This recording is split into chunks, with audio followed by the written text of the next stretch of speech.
Ja moram da kažem da je Republika Srpska, za one koji žele da vide, one koji neće da vide, mogu da se prošetaju pa da vide, recimo, da gradi autoput u dionicu od Banja Luke do Prnjavora, što je ozbiljan posao za jednu republiku naše veličine. Da rekonstruišemo klinički centar u Banja Luci ovdje, koga želimo da napravimo jedno od najreprezentativnijih medicinskih ustanova i institucija. Da ovih dana, odmah nakon Vidovdana, ćemo otići u istočno Sarajevo da položimo kamen temelja za izgradnju nove bolnice Kasindul. Mogli smo to već da stavimo pod krov, da nije bilo opstrukcije politike SDS-a, koji je smatrao da bi time se politički tam nešto njima poremetilo, pa nisu dozvolili, pa su ukinuli prvobitni proces. Pa onda se desio ovaj ponovo proces koji isto doveo do gotovo identične cijene oko svega i mi smo sada raščistili to sve, proveli tendere, završili tu priču, idemo da polažemo kamen temeljac tamo. Prošle godine izgrađena termoelektrana, niz škola, objekata po Republici Srpskoj, možete da vidite mnoge fasade koje se uređuju, bolnica u Foči se potpuno rekonstruiše i krov i svi objekti unutra.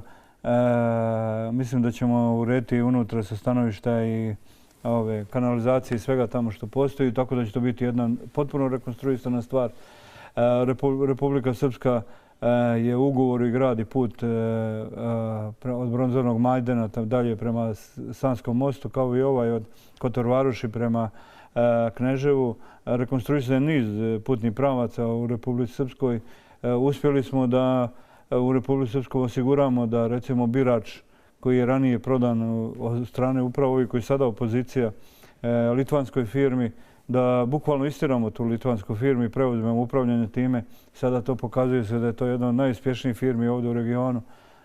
I pored tih pravnih problema, nalazimo se u stečaju, neraščišćeni problemi i tako dalje. Držimo to konzervirano i pokušavamo da održimo tamo proizvodnju za 1400 i vjerovatno i više ljudi. U Republici Srpskoj, dakle, funkcioniše sve institucije. Republika Srpska servisira sve svoje obaveze. Kao što se zna, plate nismo smanjivali. Imamo namjeru da povećamo penzije krajem godine. Imamo namjeru da razmotrimo i da vidimo ako bude ove godine rast domaćeg proizvoda 3%, ićemo sa povećanjem plata u idućoj godini. Tako da će to, da Republika Srpska se kreće. Možda ne vasijonskom ili satelitskom brzinom, ali ipak korak po korak. Odakle vam pare za sve ovo, predsjedniče? To je, mislim, u Federaciji ne mogu da krenu ni kilometar puta. Odakle vam pare za to?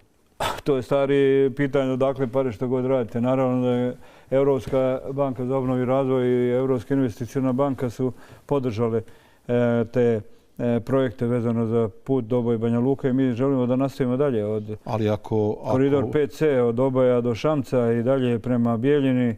Razgovaramo sa određenim kineskim partnerima oko dionice puta od granice sa Srbijom do Brčkog distrikta. Mi želimo da, i to je u planovima Republike Srpske već tako ugrađeno, izgradimo autoput od Banja Luke do Bijeljine i dalje gore prema Beogradu. Smatramo da je to od ključne važnosti za naš razvoj.